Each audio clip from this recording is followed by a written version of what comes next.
Jim Hipsua and welcome, hello and welcome to Khmer Youth Voices for Justice. Today is Tuesday, November 12th, 2024. My name is Linda Wu. I am broadcasting live from the beautiful and blue state of California. Thank you for joining me today. I know you have choices, so thank you for being here. We at CNRP-A thank you for watching and also thank you for sharing the show. This show is called Khmer Youth Voices for Justice because it is a platform that designed to amplify the voice of Khmer youths who are really passionate, and also we want to reach out to the youth and so they can know and understand what's going on in Cambodia. So this show is aimed to inspire and also empower Khmer youths to take actions for positive change in Cambodia by focusing on justice related topic, also talk about social justice, human rights, free and fair elections in Cambodia. So please help to share, like and share this show. And if you have any comment, we are more than happy to answer your questions. So this week, since November 9, this topic is very popular. So we also want to explain and also want to go in a little bit detail regarding the topic. The topic for today or tonight is the Cambodia National Resistance Movement, so CNRM. Tonight I am honored to welcome one of my guests. His name is Mr. Ricky. He is the CNRP-A General Secretary. So Mr. Ricky has been devoting countless hours to fight for democracy, human rights, and social justice in Cambodia. His tireless effort and passionate for Cambodia, I cannot even say anything anymore. He's done so much, and just to have him on the show today, it's very honor because he can explain many topic to the youth, and and they I guess he in education, so he should be able to explain. So nevertheless, I want to welcome my guest. Let me bring him out. So, Mr. Ricky. How are you, Linda? I'm good. How are you doing today? Thank you so much for being here. Thank you for the compliments, but you are too. You work so hard. Everyone is working so hard. Yes. Yes, I'm the newcomer. Yes. You've been Tirelessly. doing this. You've been doing this for so long. And last week, one of the quote from our VP in America, she said, when you fight, you win, but sometimes when you fight, you just keep fighting and fight longer. Doesn't mean that you doesn't win. And that's what I resonate a lot. And I think that's what when we talking about our struggle for democracy in Cambodia, that's what we're doing. And I want to make sure our youth and everyone, not even our youth, everyone know that the fight is going to keep going, and we will fight, and the lights at the end of the tunnel is shining. We always have hope, and we always still have hope. And I know Lupu's here because he's still fighting, I'm still fighting, everyone is still fighting. So keep up the hope and keep up the fight. Yes. And that's the word. We will work until our goal is achieved, and the success is for everybody, for the Cambodian people. Yes. And so what have you been doing lately? I mean, no, you are everywhere. So can you describe to our youth that been watching you from Washington, D.C.? I mean, basically, if anybody at Long Beach, you have met in Long Beach, protest CLV from Long Beach to Washington, D.C. to South Korea. Can you describe how the youth and what is going on, and how hopeful they are of the youth movement? Yes, thank you for having me tonight for the show, CNRP-America English show for our youth. And I'm not youth; I have my gray hair already. But this topic is pertaining for, aiming for the youth audience. I usually come here to explain a little bit more about what's going on in Cambodia, and I know we have been working hard since the solution of the CNRP, and that was back in on November 16 of 2017. That's for a while now. It's 8 years ago. So we are still working hard because Cambodia is moving backward in terms of human rights and the rule of law, because right now it's moving toward just a one party rule, which is a Cambodian people party rule, and that's make it hard for the people to express their freedom of speech, even petition.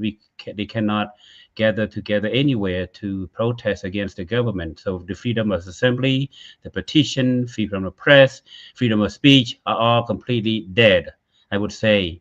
Anyone that is talking or speaking against the government, they would be labeled as the incitement, and that is why you hear or have seen lots of activists, including the Mother Natures, have been put in jails.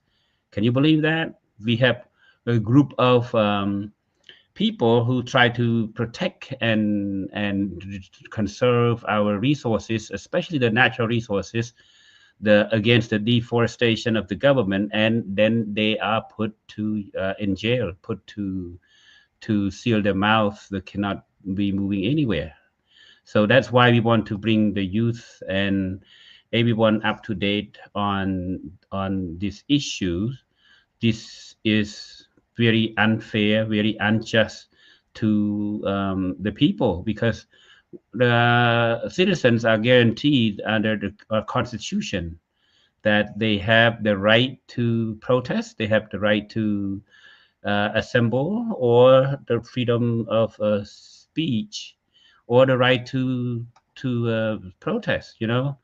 But their rights have been sealed and have been confiscated or taken away from them. So we are living in the U.S. and we are looking from this angle, looking from the outside in. We say, hey, these people do not deserve to be in jail. And this is just an example. There are more than just the Mother Nature's activists. We have political conscience activists. We have also the normal people that just speak against the CLV-DTA, the Cambodia, Laos, Vietnam Development Triangle area. They are also jailed too. At least about 60 of them are still in jail. So if I don't, or if we don't speak up, they are probably not known to the outside world. So we have to spread this information to the outside world to see or to inform you guys, the audience, the English audience, or those people that are born in America, but they do not speak English or speak Khmer or Cambodian, but they only speak English. That's why we use this channel once a week on Tuesday to disperse the information or spread the news to our youth in America or worldwide if they don't speak our mother tongue, like Khmer language, but they understand English. This is where we are now. And of course, I have been traveling a lot. I have the passion to rescue, working hard to reinstate democracy in Cambodia, like it's guaranteed under this constitution, and also agreed upon by the 18 signatories of the Paris Peace Accord signed on October 23rd of 1991.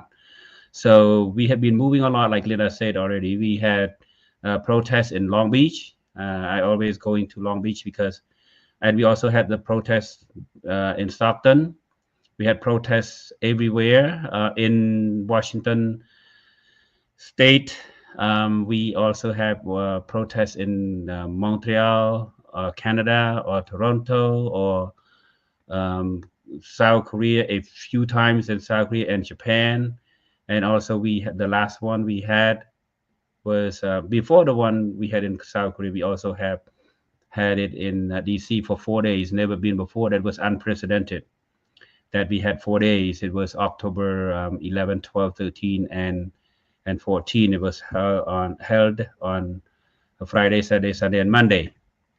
And then we move on to Korea on the 27th. So we are working hard. It's not just, when I say we, mean the democratic movement, Khmer democratic movement, working very hard along with other NGO groups, civil society, and intellectuals. This is for everybody. It's not just for CNRP. It's not just for the Khmer democratic movement. It's for every Cambodians.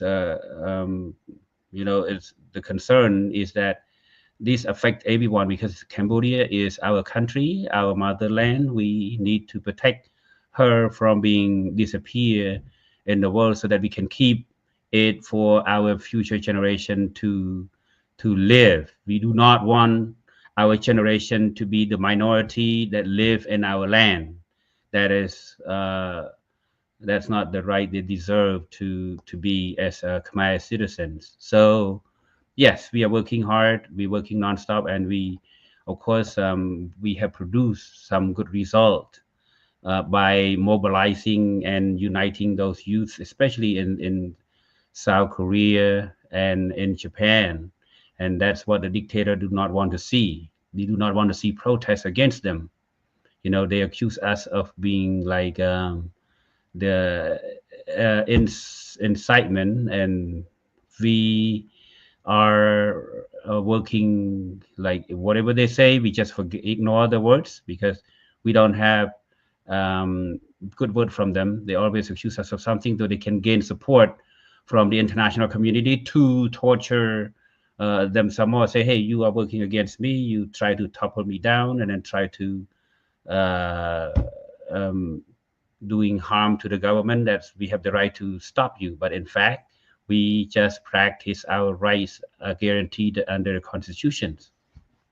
Yes, and when you were in South Korea, I just want our youth to understand that why there's a lot of youth in South Korea, and they're not there just to visit South Korea. They are working. They are, I don't know how many of them. I know there's many of them in many migrant worker in Thailand, and also many migrant worker in South Korea. They're not just there on a visa to visit and to just having on a vacations. They actually real hard working. I don't know. I think they probably working 6-7 days per week, and in a month they only can ask for to be absent or to take a day off for only a certain amount of day per month.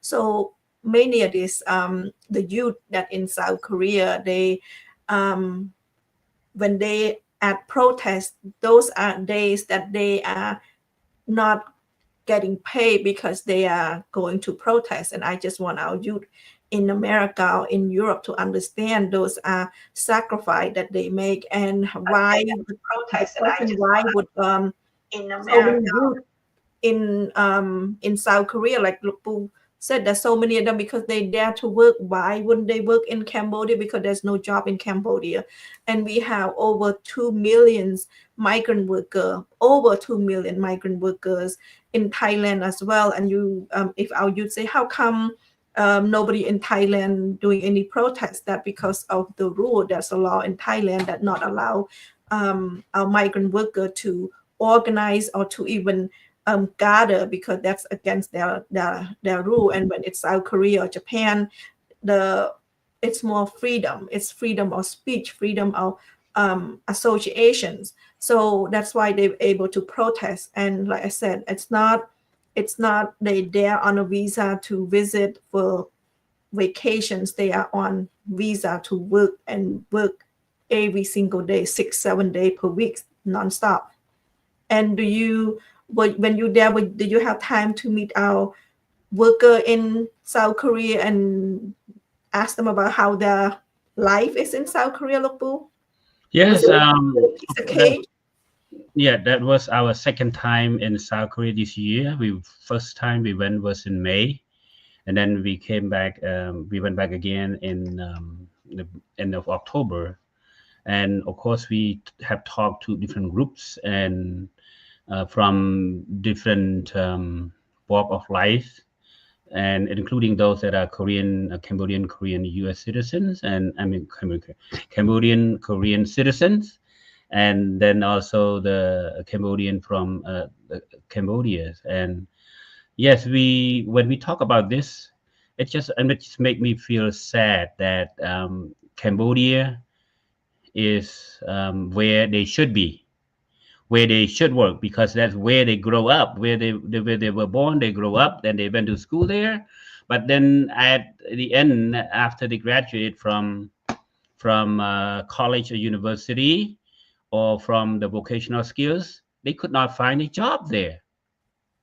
And how can they survive without a job? They have to work and to pay the loans. Cambodia has the loans up to here already, and uh, at least 80 to 85 to 90% of the populations are either paying for 40 or $4,000 to $5,000 loan, sometimes more than that in some family. So they owe more and more, and then there's no job for them. So, as you know, you are lucky here to live in the U.S. or in Canada, where you can go to school and finish. When you finish college or even high school, you have a job waiting for you. At least the minimum pay, the minimum wage, job paying like $17, $18 an hour.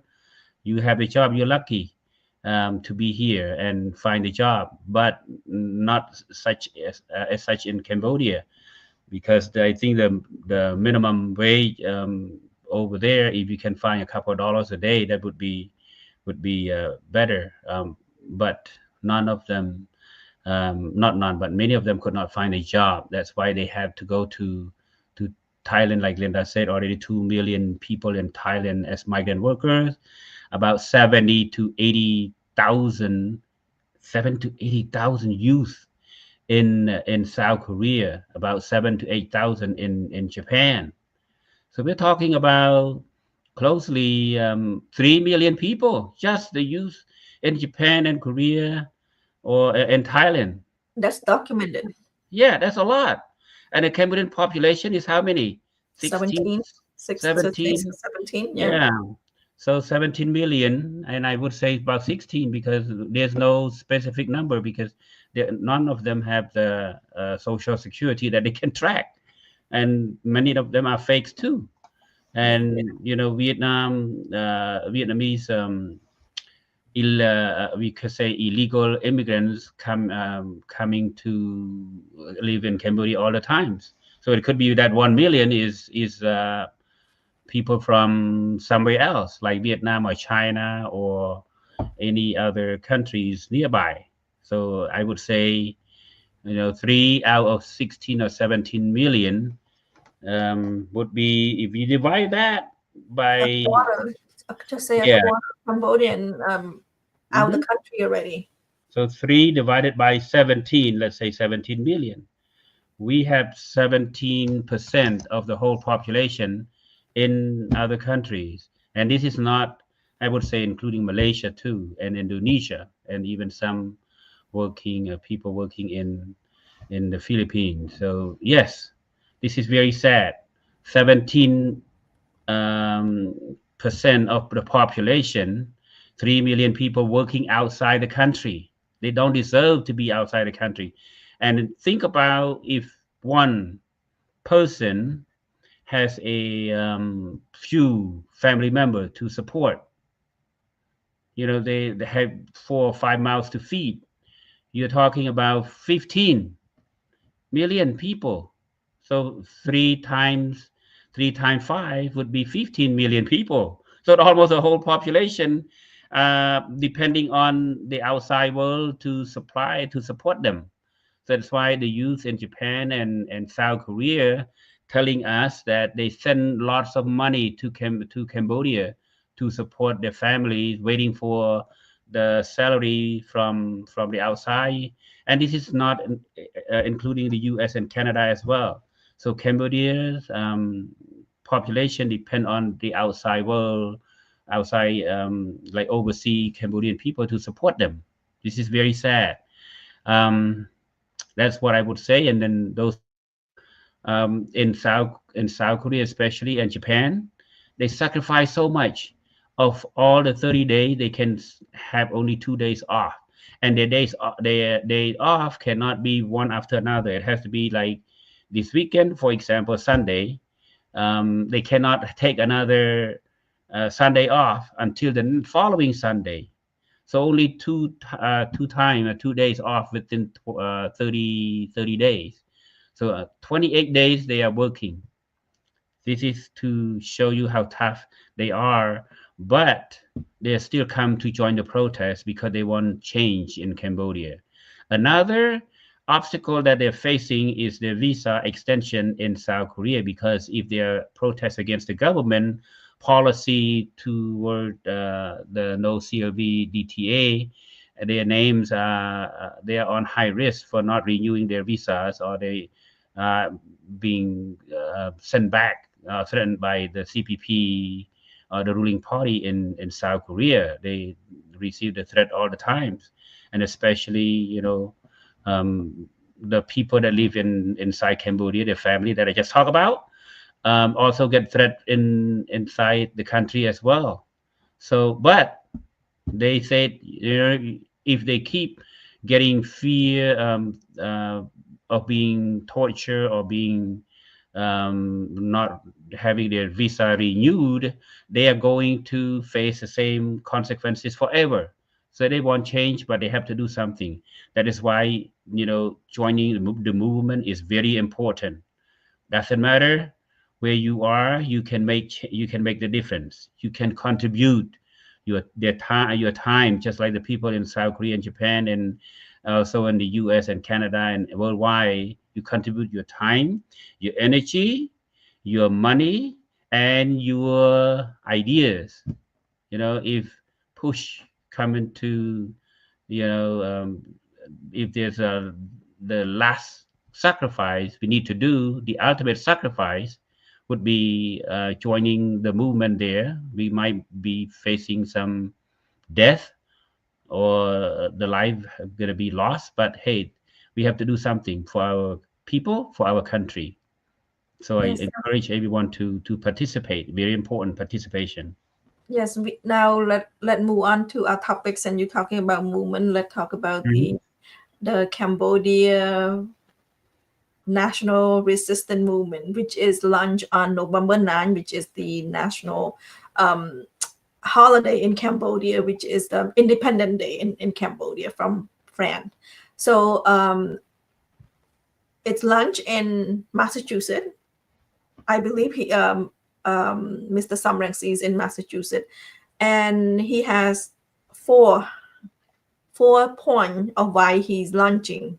Um, Not just him, he said him, but for him, he's one of the people. It's a movement for the people, the resistant movement. So and all pointed to the Crony, pointed to the Hun Sen and Hun Manite leadership, talking about Hun Sen robbing the elections from the people of Cambodia.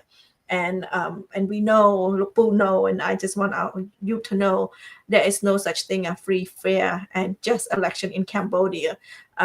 With the dissolutions of CNRP, there is no main opposition. There's no main opposition since 2017.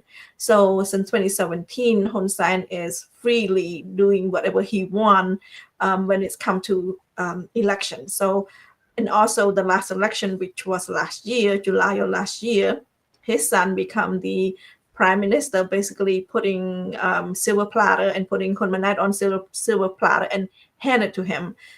So that is the new prime minister of Cambodia, where Hun Sen, he no longer the prime minister, but he is the head of the Senate, which is still controlled by the Hun family. So this is one of the point that Mr. Samrang see regarding the movement. He said, the Hun Sen have robbed the people of their power through rigged elections. And so that's one of the idea that he want to create this movement. So this movement, I said, it's already exists in November 9. So do you want to say something regarding that, Mr. Ricky? I know many people outside, people in overseas, joining the movement, encourage, because we cannot just sit here. You and I cannot just sit still and watch Cambodia. We have to do something, and we have to come up with idea. We have to come up what we need to do for Cambodia. We cannot just stay still. Sure. We already give the Hun regime many chances, especially when it comes to election. We do not want to create any movement outside the country. We would like to have pride in us, so that wherever we go, we would be happy to talk about our country, about our people, about our leaders. But such things didn't happen. Back in 2013, the Cambodia National Rescue Party saw the same thing, and we tried to negotiate. And then we believe that only through negotiations would solve the differences. But then the Hun regime at the time, it was the Prime Minister Hun Sen, did not obey the agreement. So the agreement was, I believe, on July 22nd of 2014, signed by both Tham Dang Si and Hun Sen together. But then I already mentioned that on November 16 of 2017, the CNRP got dissolved. So our 55 parliamentary members, the member of parliaments, being kicked out of their job, and they got to self-exile in other countries all over the world, especially in Canada and the US, in New Zealand and Australia, everywhere. And then we wait for another chance to come, which is 5 years later. It was the 2018, right? And then it wasn't allowed. We were not allowed to go back. The Cambodia National Rescue Party never been reinstated, even though it's recognized by the international community. So we came to another idea to form the Candlelight Party. Say, hey, all those people that were members or supporters of the CNRP can join the Candlelight Party to run for the prime ministership or the parliament in 2023, 5 years later, last year. But then the Candlelight Party was banned. See that? So Hun Sen tried to stop us, and so this is not to exclude the election prior to the 2013. So like 20, if you take 13.5 away, that's 2008. So it wasn't fair either. None of the election has been free and fair and just, because the National Election Committee is controlled by the CPP. They are not independent at all. So any election, if you just watch the U.S. election on Tuesday last week, has been a week now, they use a good system, electronic, so they know who's winning and who's get what percent between the Kamala Harris and Donald Trump. And you can see very well. But inside Cambodia, they say, oh, the lights went off. Okay, so I want to use to know. The light went off, and then it has been a while, but in the morning, they make the announcement. Say, hey, CPP is winning 63 seats out of 55 the CNRP seat has been received by the CNRP. So this has been going on years after years, election after elections. And then our leaders, Sam Rang Si, who is also the Cambodia National Rescue Party acting president, where Kim Sakai is in jail, said we do not believe in the election anymore, because the election is not fair. Number one, there's no outside observer to watch every polling station throughout the country, which consists of 23,000 polling stations everywhere. So there's not enough manpower to do that.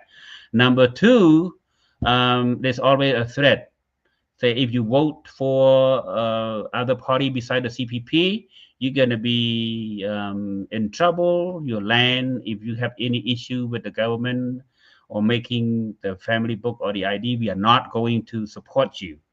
Or you vote for us, we're gonna pay you one sarong or 20,000 real or even a few pounds of rice. See, A they're bottle of buying. sauce. Yeah, they are buying the votes, so they bribe the people under the constitution, under the National Election Committee law. You cannot do that, but the Hun regime did that for every election. So we say, oh, you know what? It's not fair anymore. We don't believe in the election. We must form this movement called Cambodia National Resistance Movement. Of course, the movement has been once before, but we hope to see um, more people joining. I know a lot of people ask me, what did you do in 2018? 2018, January 28, 2018, there was another movement called the Cambodia National Rescue Movement, but now Cambodia National Resistance Movement. Let me make it clear, this resistance movement is only on the conscience. There's no arms, no weapons to fight, but we want the people inside Cambodia to have some hope and to instill some hope for the people that are supporting the democratic movement outside the country as well. Because we know, Lena's already mentioned, that the Hun regime has been in power so long, since the 1985, when Hun Sen became the prime minister, for 40 years, almost 40 years. And now the son has been has the succeeding the father's position. It's not just the oldest son, the next the second son, Hun Manet, no Hun Mani, as the deputy prime minister. So the father is the president of the Senate, the oldest son is the prime minister, and then the second son is also the deputy prime minister. So they are like family rule right now. Cambodia belong to the Hun family. So all of us Cambodian people that live outside, also in Cambodia, do not agree with this kind of dynasty rule. Number one is against the constitution. Number two, Cambodia doesn't belong to the Hun family. It belongs to everybody. So we need to form this movement. Our goal is, I believe, that Mr. Samransi already explained it. If you want to find out further, it is on his website, Samransi, SAM space or AINSY, Rensi, like rain and then sea. Okay, so you can find out further. He has some English words in there for you to read, to understand as well. But let me make it clear: of all the 5 points, let us say four, but I look at it as 5 points. So of all the 5 points, one important point that we want to you to understand is to once we are in power, he wanted to be like in Bangladesh, for the people power. The power is within you. It's not within them. So if we use our power correctly, like in Bangladesh, that's what he mentioned. We want people will win, and then once the people win, we will take those land that Hun Sen has been grabbing from the people, and also the land concession to so many projects, and many acres of lands have been granted to Vietnamese companies inside Cambodia, especially those CLVDTA area like Ratnakri, Mrolkuri, Kreches, and Stung Treng, total of 47,000 square kilometers. So many lands have been ceded to the foreign companies, and they use that for their own benefits. So if the democratic movement win, we will take the land away from the Hun family and give it to the people, and then just let them ignore the loans. Not let let the people live their life. Just ignore all the loans that they have been borrowing and this regime under this regime. So that's what the goal of the movement. We want to restore democracy and give people hope and give Cambodia back to the Cambodian people that they can now live there in their country happily. And the youth inside Korea, Japan, Thailand can go back and work to build Cambodia together, not outside the country like in the present time. Thank you, Look, Ricky. Yes, he has 4 points why he created the Cambodia national resistance movement, and he have 5 points for why he after they created what does it do. So 1 point is to give back Cambodia to the people, the land and the land and the waters belong to the Cambodian people. Second, I'm translating this from Khmer. Okay. Second, give the Cambodian people the right to decide the fate of Cambodia through free, fair, and just elections, which is a requirement by the Paris Peace Accord, 1991 Paris Peace Agreement. And number 3, recognize. Let me see, freedom, fair. I'm just trying to translate this. Recognize the administrations of the country and society, which is ensure the freedom and justice for the people. And number 4, we were talking about already, eliminate all that that the dictator have been heavily burdened the Cambodian people. And when we talking about this eliminating that, Hun Sen and Hun Manet, they borrow from China, especially China, so they can have control of Cambodia, because there's no international community that really supporting them when we're talking about economic, when talking about job. That's why there's no job in Cambodia, because there's nothing moving, import exporting. Cambodia only deal with China, and because China, especially China, does not demand that Cambodia respect human rights or democracies in that sense. So they don't care if Cambodia have election or not. China will still give Cambodia money. And when we talking about giving, it's not without strings, with string attached. And the beach in Cambodia, CNRP-A, is run by Chinese mafia that have, and also the casino in Cambodia. How many casino in Cambodia that owned by Chinese people? Basically Chinese mafia. That when we're talking about Chinese mafia, we're talking about human trafficking. Lately, the Cambodia is famous for cyber crime, and that's also affect the tourism industry right now, because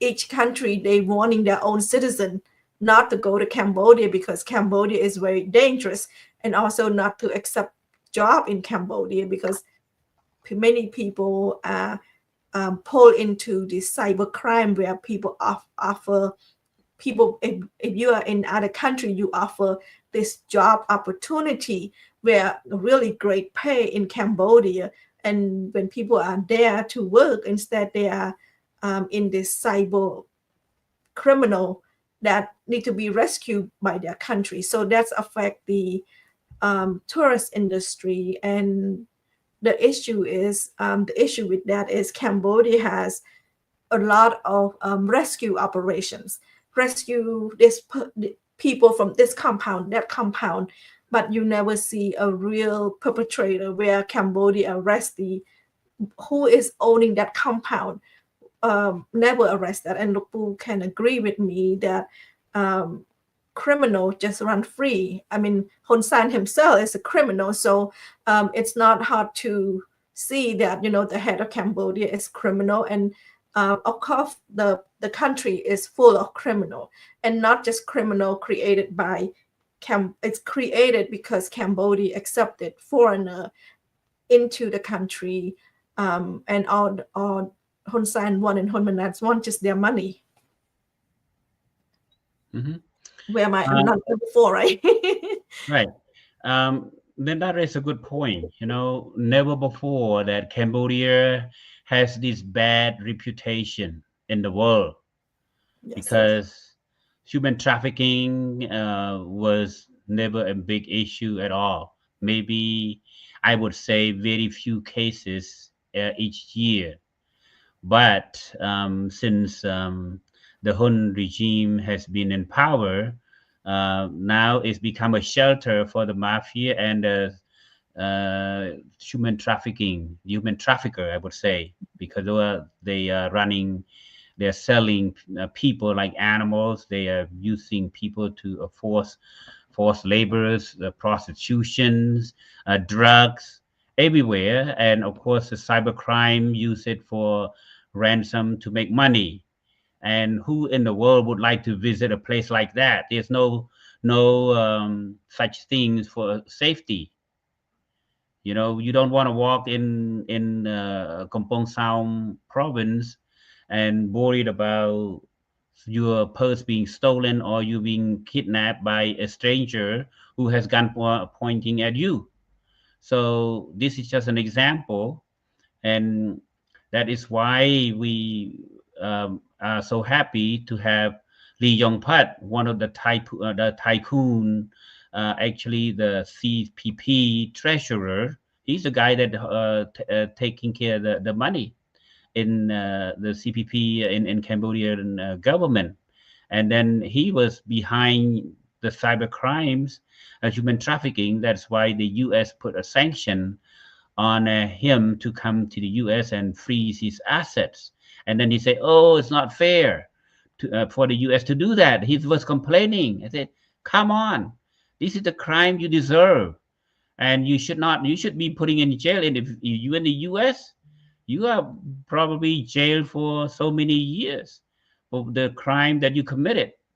And this is just one example. There's so many other tycoons that are behind the crimes, and they are running freely because the regime allowed it to happen, and no one would be um, able to stop it, because the people with power is behind those bad leaders, those bad tycoons. So that is why on point number five for the CNRM movement, since Cambodia is living in the fame time of all times, sometimes he said we need to bring the pride back to the Cambodian people, because wherever we go, we should be proud. We are proud of our ethnicity. We say, where are you? Who are you? I'm Cambodia. I'm Cambodian. I'm Khmer. I'm from Cambodia. Yes, Cambodia is a good place. We have Angkor Wat, the largest man-made structure, religious structure in the world. We should be proud. But then, who is controlling the Angkor Wat right now too? Even Subcom, he's like privatized to Subcom, another billionaire in Cambodia, is running the part of the government as well. So this is corruptions everywhere. Um, I don't have any positive thing to say, but the thing need to be done. We cannot let this go on forever. Our generation deserve a better time. We should be proud of who we are, but in order for us to reach that pride, to have that pride again, we need to work together to rebuild or reclaim our status back by getting or installing the real democracy in Cambodia. Having said that, I would like everyone to unite. Linda or myself or the leaders outside the country would like to ask everyone to join the movement. We don't care whether you join the Khmer movement for democracy led by Madame Musapur, or the CNRM, the Cambodian National Resistance Movement led by Sam Rainsy, or another NGO or civil society that are also our partners. We need as many people as we can so that our force can be strong to show the world. So this is the Cambodian diaspora want these ideas. They want to see the 1991 Paris Peace Accord being respected and also utilized for the leadership for Cambodia.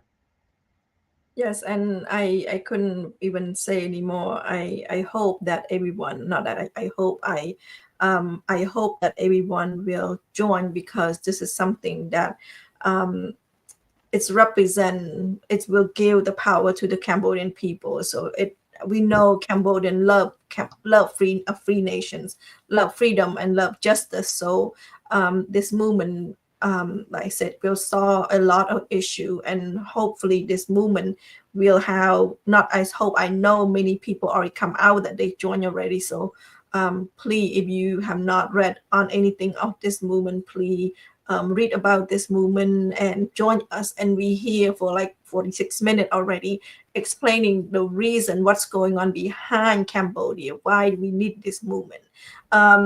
We only touch base a little bit when we're talking about CLV. We don't even talk about land concession that the Hun family signed to neighbor country for 99 years, and this is the reason why we are fighting so hard on CLV, because all those 4 provinces, if we don't fight hard, Cambodia will be missing 4 provinces. And Mr. Sam Rainsy also talking about Katral, where Hun Sen signed off and put it on a platter and give to the neighboring country. So that's talking about land, talking about protecting our land, protecting Cambodian land. So please join us. I don't know how much more Lok Riki and I can explain or can motivate, but please join us, because our visions and our mission is Cambodia, and free and fair election for Cambodia, free. Lok Riki start out with Mother Nature, the youth of Mother Nature. Our forest is deforestation at the fastest rate. Cambodia was full of tree. Now you can never even find any tree in Cambodia. And illegal logging, that's the reason. And everywhere you go, it's unfortunate that all these Mother Nature youth brought up this situation where it's affected our nature. They in jail right now. So and not just Mother Nature, not the youth. We're talking about land activists that fighting for their land, and that one of the reason I call cancer. Where since I was born, I can since I understand the land. People have issue with their land grabbing. It's everywhere, and it doesn't solve, because those land grab is grabbed by the Hun regime, Hun clan, where they, even though their name is not on the paper, but they have their people who work on to, taking land grab, where they take the land from the people and build condo and make money out of those. And the people that on that land is never compensated. So there's issue everywhere, and it's been, like the book said, 40 years. So if it's 1979, it's over 40 years under one family, under the Hun regime. And it's time that the Cambodian people outside of Cambodia join together and either join Khmer Movement for Democracy or join Cambodian National Resistance Movement, like the PUSIT or any other NGO. And the mission is better Cambodia. Yep. If you think about Cambodia, we used to have a very good reputation worldwide back in the 12th and 13th century. So, our land was so big, and the people of the nation live happily even after the independence of 1953. We now it's 71 years ago. um, we were living in peace and people are so united, and they enjoy lives everywhere. And I lived through those areas and through the Khmer Republic, the Khmer Rouge, and also the Vietnamese occupation time from 1979 to 1991. And then after that, but then now it's ruled by one family again. And we said, wait a minute, this is not what we want. So we need to join together. We want our nations to be prosperous and keep the land for our future generation. We are going to study Cambodia one more time. I encourage you to read online. Go to Google. Just put Cambodia government or the history of Cambodia. You will understand it. Once you understand it, you will appreciate it, because we want you to carry on our culture, our tradition. We have beautiful landscapes everywhere. Our mountains, rivers, even trees and plants. And people speak Khmer wherever you go. You enjoy Khmer food, speaking Khmer language, having practiced those religion for so many generations. I loved it. We are here not to talk bad thing about the people, the leaders, if they do something right. We are here to criticize for it's a constructive criticism, not to defame the government. But if the government keep betraying the people, working against the desire of the people, then we don't have anything else we have to say. We have to speak the truth. And it's hard to receive the truth sometimes, because the people that committed the keep giving false statement did not like that. And we say no, that is not true. Because how can you say you live in peace when 3 million people are working outside, 17% of the population living outside trying to support their family who's suffering so much with the loans and the lack of the uh, social services that they deserve to get, while the government and the tycoon or the cronies getting thousands or hundreds of thousands or millions of dollars. So the rich get richer and the poor get poorer. And then talking about freedom of justice, I mean freedom of speech, talking about freedom of press, or religion, or freedom of assembly and petition, or they don't have any justice at all. The people that, like I said from the beginning, trying to protect Cambodia, trying to protect the tree or the forest, are jail. They have the freedom to thank you peace. Yeah. But beside that, thank you peace. no For what? freedom. Where's the peace? We have the real peace only come when there is justice, and justice comes only when people can voice their expression, can express themselves. If you do something wrong, I should say, hey, that is against the law. Please follow the law. But if you cannot say to your government that they're doing something wrong because they did something wrong and then they put you to jail, are you living in peace? No. So this is that's the bottom line. I want people to understand, and that's what Cambodia is. So we want to use the younger generation to know this is what happening right now in your motherland, in this, where your mother, your grandfather come from, and that's where I was born, where your grandparents or your parents were born.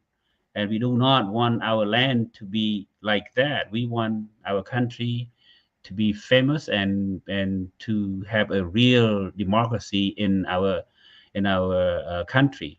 That's what we are working so hard. So join the movement. I don't know how much time I have, but what I have said already, and contribute your energy, money, ideas, time to help your own citizen, your own brother or sister that are suffering so much inside Cambodia.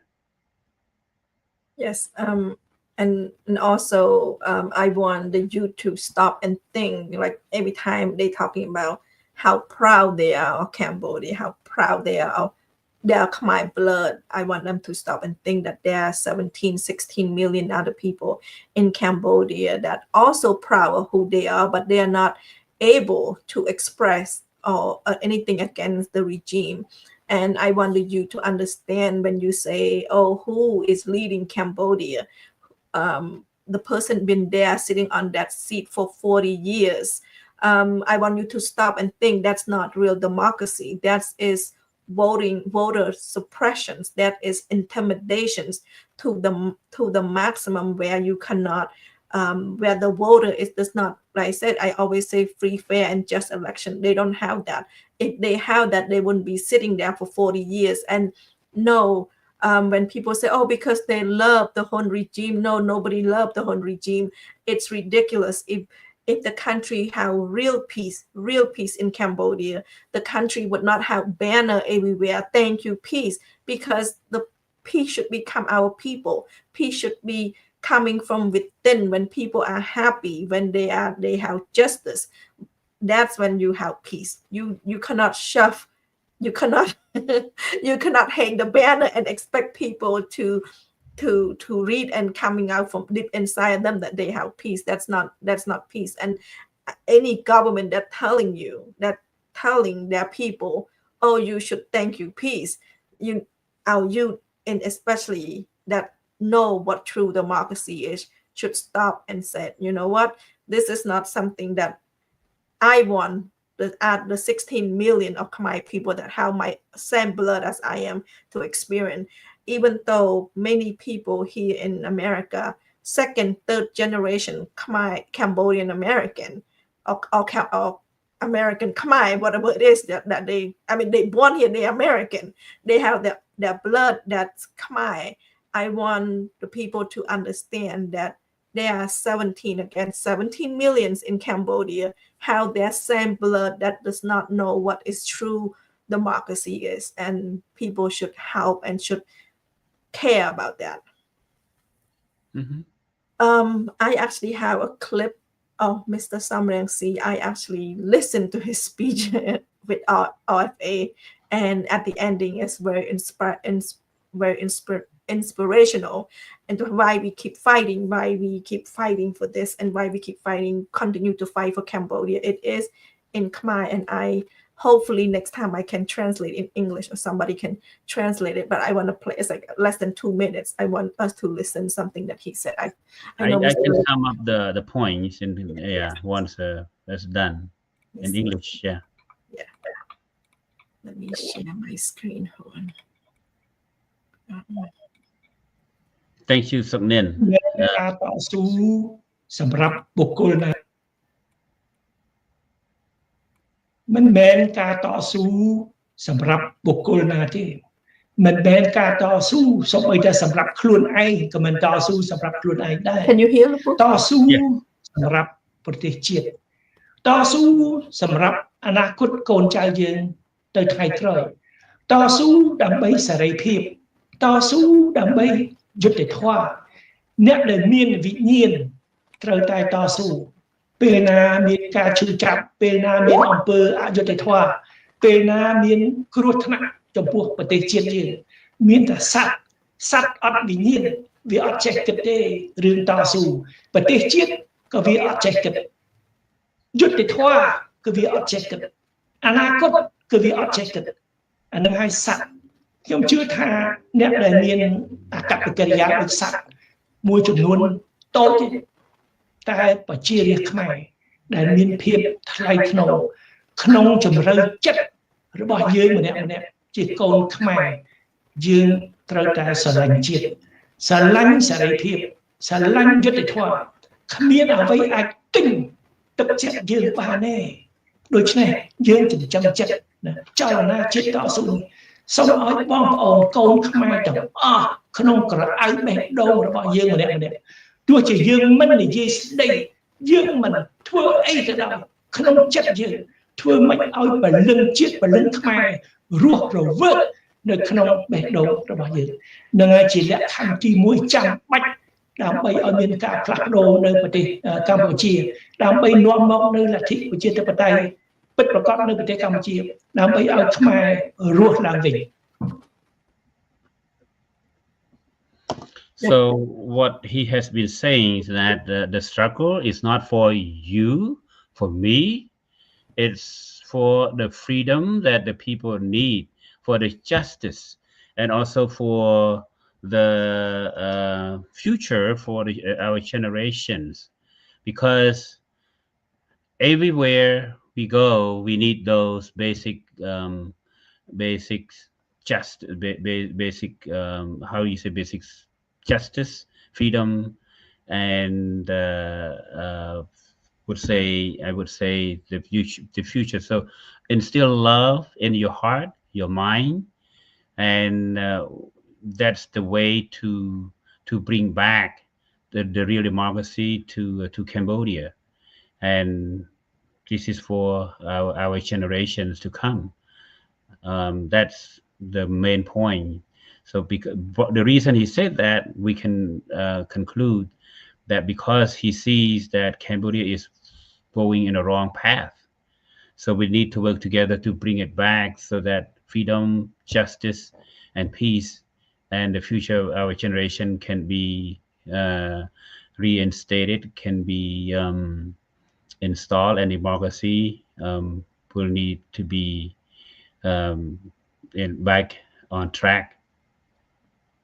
Just to make it short, yes. So yes, we all agree, and you can hear, and we won't stop.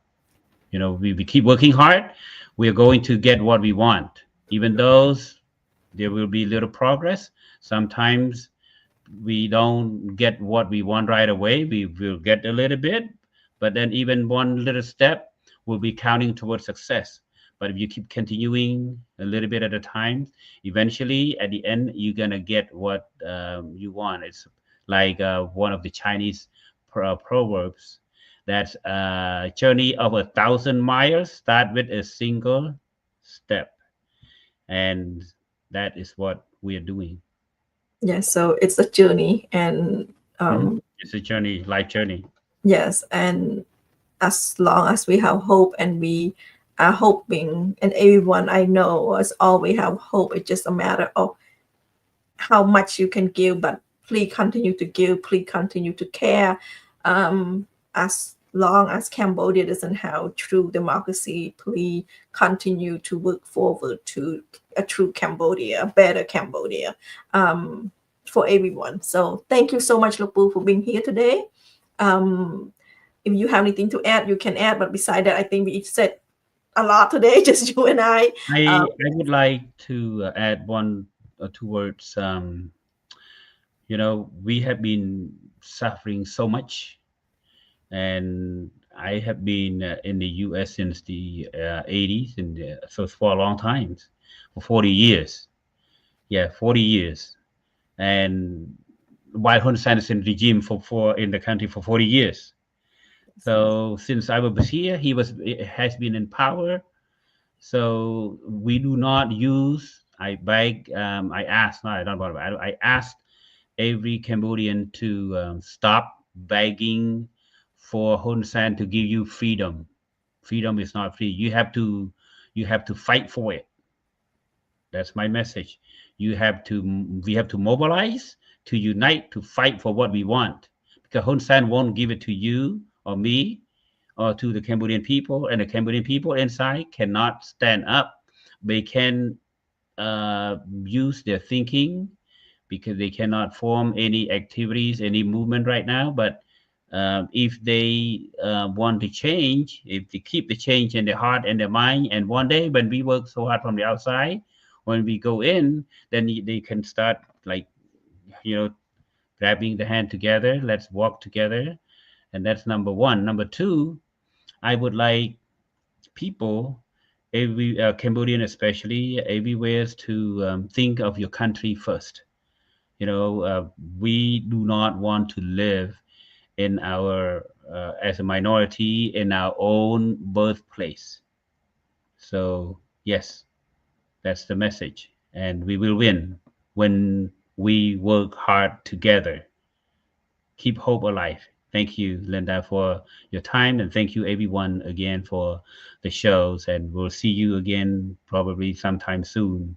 Maybe Linda will have someone on next Tuesday, not me. Yes, I will have someone. Next week we'll talk about economy. It's what, 2024? It's going to be 2025 soon. The regime came out, the 2025 will be a better, not going to be in poverty anymore. But we'll see. We'll talk about economy. But before we leave, please join the movement. Please join the Cambodian National Resistance Movement. We need you. We need everyone. So please join that movement. And on that note, thank you so much, Look Ricky, and thank you so much, our audience. I will see you next Tuesday. Besides that, keep fighting, keep involved, and keep telling the world Cambodia needs true democracy. So thank you so much. Good night. Good night.